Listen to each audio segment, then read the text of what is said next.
Hello guys, welcome back to my channel. So today we're going to talk about how you can actually be more confident and just own being you. The first thing is you need to get to know yourself, because that's the only way that you can actually be confident, is if you know who you are. When you walk into a room, you know who you are, you know what you like, you know what you don't like, and if someone tries to say something to you, you're not going to stand it, because you know what, I know who I am. So what this person is saying about me is wrong. So that's the most important thing. Know who you are. And there's a lot of ways that you can do this. You can journal, and just like discover more things about yourself, like pick up new hobbies, spend time with yourself, spend time alone, because that time is so important. It's like your most cherished time in your life. Yeah, do all the amazing things and just like pour all the love, energy, and emotion into yourself, trying to get to know yourself. And there's this quote that says, the most amazing and longest love story in your life is the love story with yourself. So that's the key. Number one is getting to know yourself. So like I said, journal, pick up new hobbies, and spend time alone, because I'm sure you will discover a bunch of amazing things about yourself when you spend time alone. The second thing is start sticking to what you're actually going to say that you're going to do, because every single time you say, oh, like, I'm gonna work out tomorrow, I'm gonna start my business tomorrow, I'm gonna do this tomorrow, and you don't, you're lying to yourself. So how can you be confident in yourself if you don't trust yourself, and you don't trust yourself because you're lying to yourself? So you need to start sticking to what you say you're going to be doing. So if that means the gym, I'm gonna start working out, or I want to lose weight. Okay, you have to be actionable about it. You can't just be saying, I want this, I want this, I want this, because all that's doing is building distrust within yourself. And so when you walk into a room, you can kind of feel that the people who are not trusting themselves, who don't believe in themselves, you could just feel it. It's an energy. So you want to walk into a room and you feel confident in yourself because you have evidence to back up your confidence. It's not confidence out of nowhere. It's confidence out of action. You're always being kind to yourself. You're always sticking to what you're going to say that you're going to do. And you're never lying to yourself. So you never want to do that. You never want to have distrust. So start doing what you say you're actually going to be doing. And if you don't have anything, even start small. Start literally small, just so that you can build trust with yourself. Say, you know what, I'm gonna start waking up at 8 a.m. in the morning, or 6 a.m. and start doing that. And then once you start, and once you're consistent with doing the 6 a.m., add another thing. And you can say, you know what, I can handle this. I can trust myself. I believe in myself. I'm capable. You're gonna have all these things that are gonna start fueling your subconscious mind and your thoughts, and that's what's going to make you more confident. The third thing is you need to be connected to your body. Literally, people who are confident are comfortable in their own skin. They're comfortable in their body, they're comfortable being seen, and they just feel grounded. And you can feel someone when they walk into a room, when they're comfortable in their own skin, they just feel grounded and they feel strong. They feel strong within themselves. It's because they feel comfortable within their own bodies. And this is like a whole other journey, but number one, I would say start exercising, because exercising is really how you start to cultivate a relationship with your body and just starting to feel your body. I like to do slow yoga. I don't know what it's called, but it's yoga, and it's just really slow. So and it's a bunch of deep stretches, just so that I can feel comfortable and feel every single inch of my body.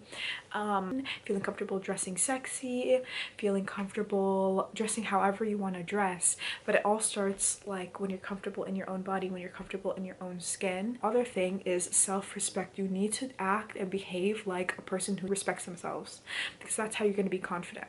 From the way that you eat, the way that you dress, the way that you present yourself, the way that your bedroom is, like, you need to respect yourself. Because when you respect yourself, you're not going to tolerate any of that someone is going to want to do to you, say to you. Because you know what, you're like, when I come home to my room is clean, my room is nice. Why would I be with someone who doesn't respect my room, doesn't respect my space, when I respect it myself? Like, no, I'm better off by myself, because I know what it's like to feel respected, because I do that for myself. And so when you can get to a place of doing that, you're not gonna tolerate anything from anyone else, you know? So that's why it's so important to raise the way that we treat ourselves, because when you're baseline for treating yourself is so high, only the best is going to be able to come and match you and be in your life. Everything else will fall away, and that's exactly what happened to me. When I started treating myself well, when I started respecting myself, the relationships that were terrible for me, the relationships where the people treated me badly, literally fell off. They literally fell off because I started noticing it. And when I was younger, I didn't notice how people were disrespecting me, how people were saying mean things about me. And I would stay in those relationships because I didn't know, because that's how I was treating myself. So I didn't feel a difference.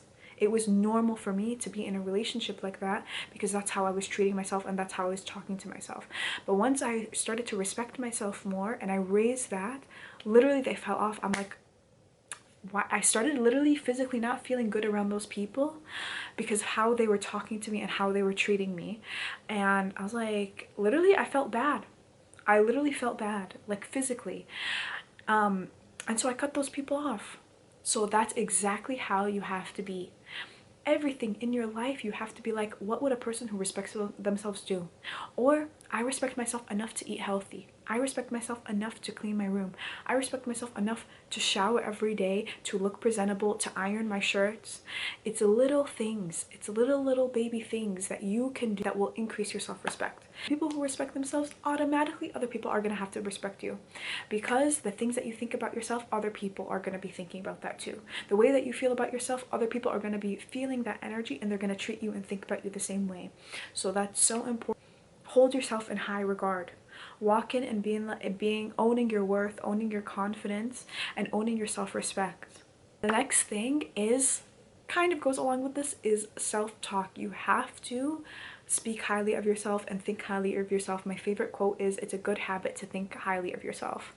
Never to let anyone tell you that you're being arrogant, that you're being conceited, that you're being narcissistic for wanting to think highly of yourself or thinking highly of yourself. No, that is confidence. That is you being unapologetically confident and being unapologetically yourself. I even have one of my friends, she is so fucking confident, and I was like, oh my god, girl, you're such a baddie. And she's like, yeah, I know, literally. Because when you know your worth, when you know who you are, you don't need anyone else to validate it, you know? And so getting to a place where you can be like that is just constantly thinking highly of yourself and being kinder to yourself and having good positive self-talk. I literally will walk around in the room, or will walk around just in life being like, I'm worthy, I'm deserving, I'm lovable, I'm loved, I'm wanted, I'm pursued. All of these things that I want to feel, I just start saying them in like all the time, so that I can rewire my brain to start thinking this way all the time, automatically. And I think it's Joe Dispenza who said this, but a belief is just a thought that you have thought so many times that you started to believe it.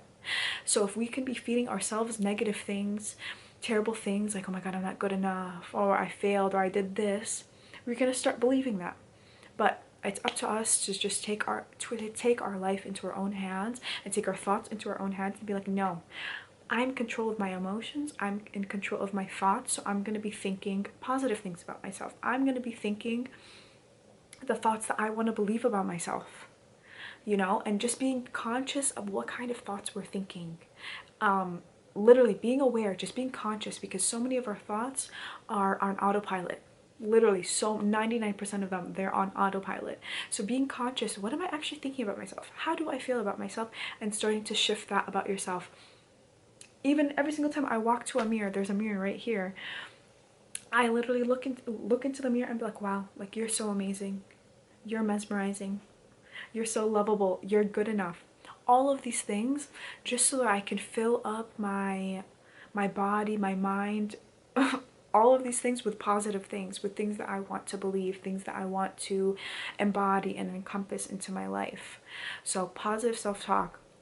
And even when you mess up, instead of being like, oh my god, like, I hate myself, I made a mistake, I did all this, I did this. Person who is confident also loves themselves and knows how to take care of themselves and knows, you know what, like, maybe I did make a mistake, but that's okay. I'm learning. I'm doing better. Just being gentle with yourself is also positive self-talk.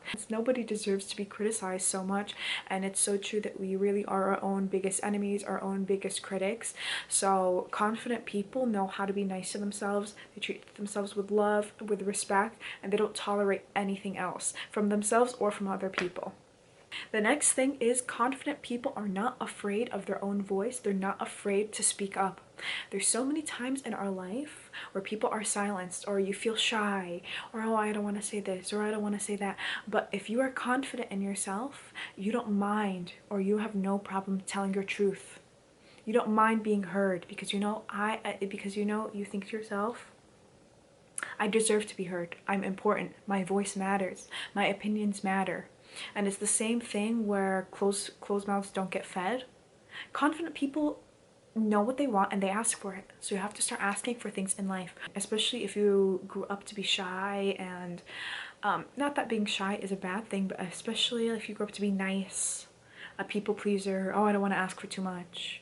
Oh, like my opinion doesn't matter. No, your opinion matters, and you're not asking for too much. So many times women are raised to be so nice and amiable and small and just play nice. Like don't break any rules, don't offend anyone. It's like, no, my opinion matters. My voice matters. And you have to get comfortable speaking up so that you can go after what you want in the world. Because if you don't speak up for something that's small, or something, have water, or can I have this, or can I have that, you're not going to be able to be comfortable asking for big things in life. I want a raise. I deserve X amount more money. I want this. I want this. So it's all about the small things so that you're able to handle the big things in life. So always speak up. People pleaser. No, we have to get out of that, because that's not going to do you any good in life. Being a people pleaser, being sweet, closing your mouth, it's not gonna get you anywhere. People are just gonna be able to just walk all over you because they know, oh, she's nice, she's not gonna say anything, like she won't mind. No, say something, speak up for yourself. If someone says something to you, you can say something back, not in a negative way, but stand up for yourself. Literally, don't ever let your mouth be closed, because people are going to be able to walk over you and they're gonna notice, oh, this person never said anything to me, so I can do this again to her. Speak up all the time. Next thing, confident people don't care what other people think about them, because they have such a strong sense of self, such a strong identity, such a strong sense of self-worth, that they don't care and they're not bothered by the way other people are thinking about them, because they know themselves. And at the end of the day, if you're confident in yourself and you know who you are, you don't need other people to validate who you are. I know I'm confident. I know how to dress. I know I'm a good person. I know I'm creative. I don't need to show that to other people so like I validate myself. Me knowing that I'm good enough, that I know how to dress, that I'm creative, that I'm a good person is enough. That's enough validation. Like, I don't need to project that onto anyone else, and I don't need the opinions of others to feel better about myself. And at the same point, I'm not letting other people's opinions of me control who I am, because that's me giving my power away to other people and keeping myself small, what, for other people. Easier said than done, but at the end of the day, like, these people that I'm worried about, that I'm holding my life, like I'm literally stopping my life because I'm like, oh, I don't want to post because so-and-so is going to talk, or I don't want to do this because so-and-so is going to talk. I'm literally putting my life on hold to appease these people, which at the end of the day, everyone's gonna die. They're gonna die. Their opinion is not going to matter, like, once they're dead. Honestly, it's not gonna matter. Why am I gonna put my life on hold and give my power away to these people who I don't even know? Like, honestly, if I don't really know you, like, your opinion shouldn't matter. You don't have weight in my life. Why am I giving you so much weight? Why am I giving these people so much weight and so much power? You cannot be giving your power away to other people. You need to take your power back. Literally take your power back and be like, no, this is what I want out of my life. This is what I'm going to do. Whose life am I actually living? Am I living my life, or am I living these people's lives? When I wake up in 50 years, in 20 years, in 5 years, am I going to be happy with myself? What choices do I need to make in my life so that I can actually be happy in my life? Like, I can wake up in 5 years and be content. Like, wow, I am so grateful. I tried my best. I literally went after my goals and I tried my best. I lived life big. Even if some of them didn't work out, I at least tried. I put my heart and my soul and my life on the line, and I tried and I lived life big. Or you can wake up in 5, 10, 20 years and be like, oh my God, I wish I did that. I wish I did that. I wish I did that. And honestly, more people regret things in their life than they wake up and they think, oh, I'm so grateful I did that. I'm so grateful I did that. No, the living a life of regret is one of the worst things that you can do, honestly. So I want you guys to just be having a life that you're happy with, making decisions that you're happy with, so that you can also ultimately be happy with yourself.